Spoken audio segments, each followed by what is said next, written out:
into policing, wielding lathis and implementing laws, making sure that the city and the state is safe and people are generally law-abiding, and all those people who are on the other side of the law, they should face the consequences. That's what our motto has been. But over a period of time, in order to ensure that the people on the streets are relatively safe and they are able to feel the security of the law enforcing agencies, we realized over a period of time that the law enforcers need to be healthy. And this was something that, if you will notice, that a couple of years back, our Honorable Prime Minister, he gave the concept of smart police, SMART, and that talks about S stands for strict and sensitive, M stands for modern and mobile, A stands for alert and accountable, R stands for reliable and responsive, T stands for techno-savvy and trained. This is a whole gamut of things. And imagine a person who is not healthy enough. Healthy means the various parameters on which the person needs to stand. And if the person is not healthy enough, will these objectives will be ever achieved? And this made me thinking a lot, that how do we provide a very effective police which is able to listen to the complaints of the people and then analyze their complaints properly and take appropriate action with certain amount of conviction, so as to make the delivery of services very efficient, effective and accountable. And I only realized that a lot of times we emphasize on training, on their lot of outlook, lot of inputs in training, a lot of coaching, lot of mentoring, lot of other things. When I realized that if a person who is running at the speed of something where the blood pressure goes up to 170, 180 of the systolic and about 110 of the diastolic, will that person who is running like that is in a position to listen to the commoners? The answer was a big no. That means the person needs to be stable, because the health is far more important for a cop than for any other person, because the cop has to listen to the grievances of the people. And unless the person is stable, the mind is stable, the body is still, and you are in a position to receive a lot of things, then the output or the reaction or the response will not be commensurate to what the people expect. And that is why people do not have a positive impression of the police, because the police is not ready to listen. The reason is not that the police is not ready to listen, because when we start our service, when we are at the best of our health, is the time when we do not have any experience. Initially, we have the health, we have the morale, the motivation, the training, everything is perfectly fine, but we do not have the experience. By the time, experience of laws, experience of the society, experience of so many things. And about 15-20 years later, when we have that experience, when we are in a position to give the deliverables to the society, when the society can actually get benefited by our services, that's exactly the time when we fall sick, or when we fall ill, or when we are not in a position best of our health. Our homeostasis goes for a toss. Our blood pressure is something which is not within the permissible parameters. The diabetes, the lot of other diseases, the lifestyle diseases that are there, they come upon us, and that render us almost ineffective for the society, despite having lots of experience. The people complain that when we go to the police station, people don't listen to us. People don't give us that kind of respect that we expect from them. It's not that because they don't want to give it. They are very well trained into giving it. They are well educated as well. But the point is, their health is not in their prime. And because they are fighting an inner battle with themselves, that is why all those smart objectives of the Honorable Prime Minister that he was talking about, they do not get fulfilled because our cops are not healthy. And that I will try to share my journey with the health in the organizations which we have been working in.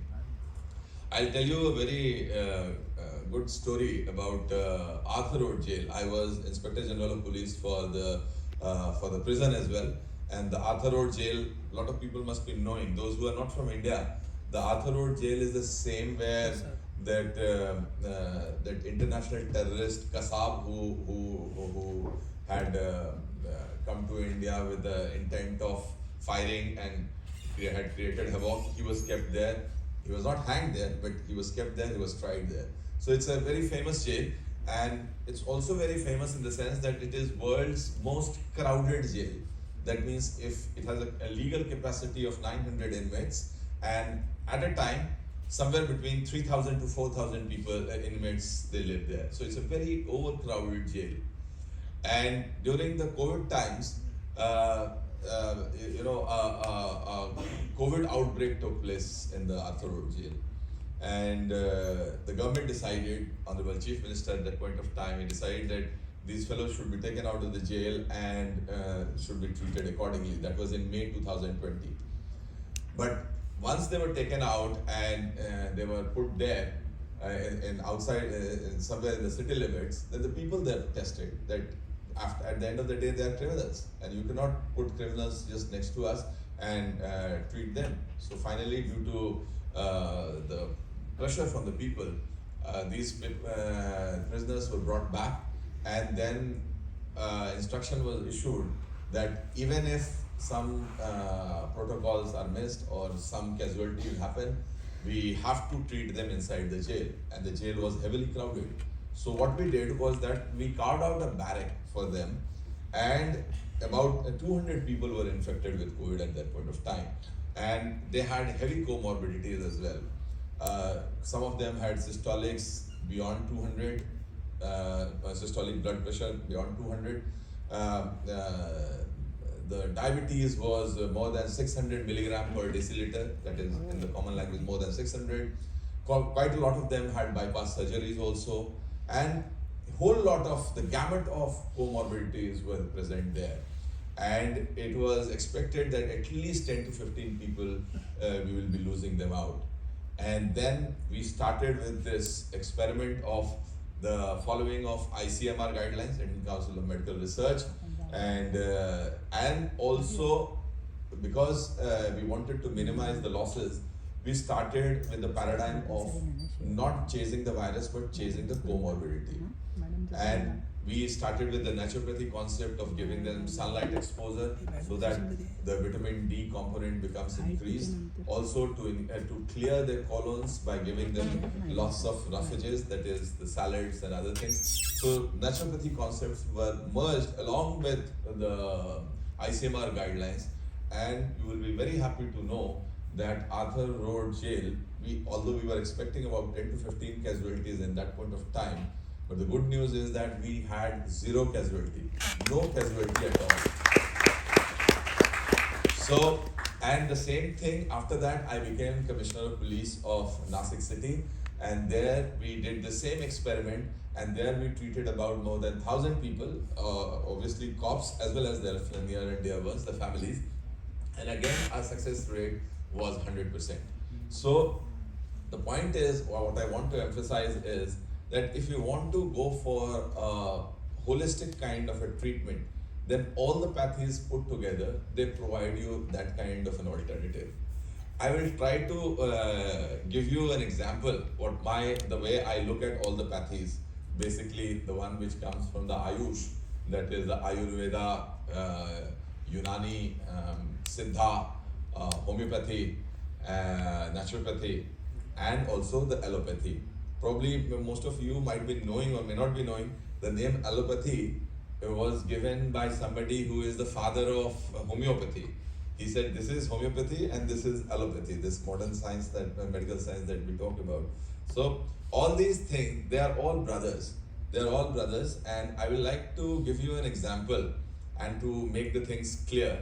There is a story in Mahabharata. All those people who are not from India, I will tell you that in the Indian way of living, there is something called Mahabharata, in which the two cousins, they fought for a kingdom. The two cousins were named as Pandavas and Kauravas, and the Pandavas were 5 brothers and the Kauravas were 100. And the whole fight took place because the Kauravas had Karna with him. So basically, and in that there is a story that there is a lady called Draupadi. Draupadi is also the name of our honorable president. So, Draupadi was not a normal lady. She was a very highly placed and very evolved lady. And because she was kind of a perfect lady, so what she asked for from the god was that I should get a perfect match for myself. And when the Lord said, Amen, that shall be granted, then it was later found out that the perfect man does not exist. So she was asked to marry 5 men. And all those 5 men put together created that perfect one. The one who was righteous, the one who was very powerful, one who was very skilled, and the 2 who were very handsome and very well behaved, nicely behaved. So all these 5 qualities, they are not in one man. So she was asked to marry 5 of them.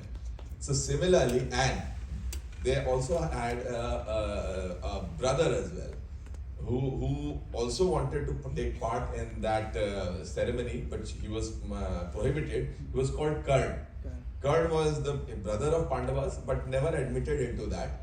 And I give this analogy that this whole gamut of Ayush, they are Pandavas. And that you can say naturopathy is Yudhishthir. The homeopathy is Arjuna. Ayurveda is Bhima. And Unani and Siddha, you can say Nakula and Sahadev. And Karn is the allopathy. So he was the senior most and the most powerful also. And all the time the battle would take place, that the Karn said that I will never join the Pandavas. Because Karn was captured by the Kauravas, mesmerized. He was magnetized. And right now also we find that all the pharma companies, they have captured the Karna. They do not allow, although Krishna tried his level best to get Karna into Pandavas, but because Karna was so indebted to Duryodhana, the lead of Kauravas, that he would never come back to Pandavas. Only thing he said that I will not kill any of the 5 brothers, but Arjuna. Either I will remain or that will remain. And that's the kind of fight that allopathy has with homeopathy all the time. And this fight has been going for almost more than 300 years. And we see that although in Europe, most of the countries, they are now providing homeopathy as a specialization after MBBS, but rest of the places, or even in Europe as well, the allopathic system of medicine and the homeopathic system of medicine, the allopathics say that homeopathy is nothing but placebo, and they do not recognize that, and the fight goes on. And till this Mahabharata story, it was not played back 5,000 years ago. It keeps on playing all the time in all the spheres, all the fields, and in the field of health also. My take is that if you want to have kind of a holistic thing, then you need to incorporate all the pathies. And the king of all the pathies is naturopathy, but many a times the naturopathy is not able to handle things in a proper way, because the pathology has advanced so much that unless an intervention is required, the things will not come back to normalcy. And that's why we always, as a person who is in the administrative field, who is looking after police administration and looking after the health of the cops, is one of my prime objectives. And because of that, we are trying to bring out a kind of a unified pathy which will work for all of them. Because right now, if we'll talk about health, it's only about allopathy. Likewise, because when you talk about Ayushman Bharat or things like that, you always think of hospitals. If you think of health, you think of hospitals. But that's not the case, because that's what we need to educate people, and we need to make them understand that even if that allopathy is could be one of the best ways of looking at health in a particular way, but as what I said about Draupadi and looking for the best match and the best person, the best husband, it is not in one, it is in five. And put together current, so it is six. So you have to look at the whole thing in that gamut. And unless we have that kind of a thing, it is not possible. Another way of me looking at public health and the way the health of the society is to be looked after is that it is not just one intervention, it is not just one thing, it is not just one pill, it is not just one treatment, because this is not the way the body functions, this is not the way the nature plays out. If you know there is something called carbon cycle, if you know there is something called nitrogen cycle, there is something called water cycle. So one thing, so everything is connected with another thing. So there's something called pathways. Like, for example, a lot of people have the problem of sleeplessness. They don't sleep. A lot of people, they have not slept for about many decades. We have one person here, and she has not slept for somewhere close to 25 years. And hardly she sleeps for 10-15 minutes or maybe half an hour or 1 hour. And that's the problem. And if you look for a solution in the allopathy, probably those sleeping pills are there. So you take them, and over a period of time, the number of doses needs to be increased, and after a while, they don't work. If you talk about homeopathy, then probably based on your personality type, certain medications are provided, and they will make you sleep. But then also homeopathy is also about shifting of the morbid matter. Ultimately, what has happened in the Stanford University is that Professor or Dr. Andrew Huberman, he has done some kind of a research, and he has said that in order to sleep well, you have to be able to look into the sun directly. And that is what the Indian way of living has been, that every day in the morning you get up and you worship the sun. There is something like giving water to sun. That's like looking into the sun directly.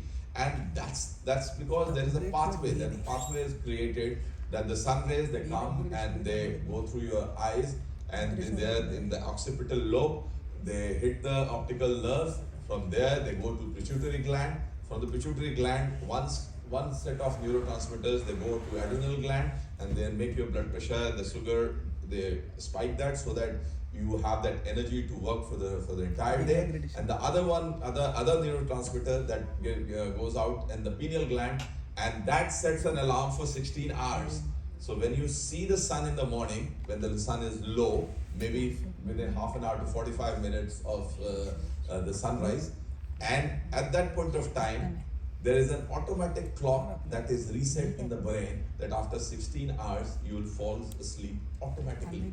So ultimately, you have to fall back on, and this is something after so much of research, and which was there in our repository for a long period of time.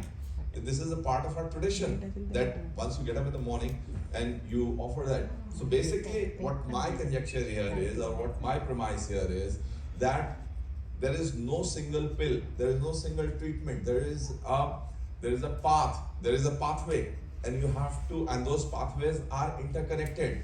So you have to do 1, 2, 3, 4, 5 in order to achieve things.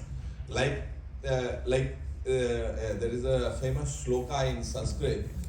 For those people who are not from India, I'll translate that. For Indians also, I'll translate it because it is Sanskrit and not many people know Sanskrit. There is a question which says that, how will you become happy in your life? There is a Sanskrit shloka which says, how will you become happy in your life? And it says, it starts with that chain reaction, the pathway. How is the path? Vidya dadati vinayam, vinaya dhyati patratam, patratva dhanam apanoti, dhanat dharma tata sukham. That means you start with education. Education gives you humility. Humility gives you the ability to take things from when you get those things, you acquire wealth, and from wealth you do dharma. Dharma means not Hindu, Islam or Christianity. Dharma means what you are supposed to do. And once you do what you are supposed to do, then you get happiness. So there is a chain reaction, there is a pathway, and you have to follow the pathway. The pathway to sleep, being sleepy in the night, is that you go into the sun. The rays, they hit your optical nerves. From the optical nerves, it goes to the pituitary gland. From the pituitary gland, one goes to the adrenal gland, the other goes to the pineal gland. There is a pathway created. If we do not follow that pathway, then no matter how many pills you take, no matter how many pathies you follow, it's just not going to give you what the results are required. So, what I have been always trying to emphasize upon, and what I always feel that we should be doing, is that let's not criticize one pathy. Let's not go after one pathy against the other. Let the Karna come back to Pandavas, and not the original thing of only 5 brothers in the Pandavas, but the 6th, because allopathy is there. It is very much required. All pathies have their own positive points, and let the society come to know that what pathy can cure what.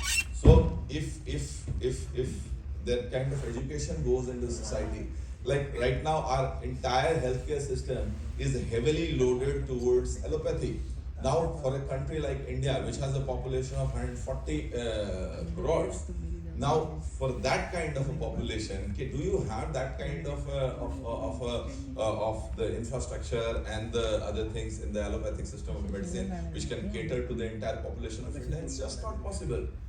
What the Gandhian model has been, that you empower the villages, let the people have preventive kind of a healthcare system where they are able to ward off maximum amount of diseases, and still because of that, if they are somehow they get inflicted, then other pathies can come. The pathies can help, but they do not provide the solution. That's just the shifting of the morbid matter.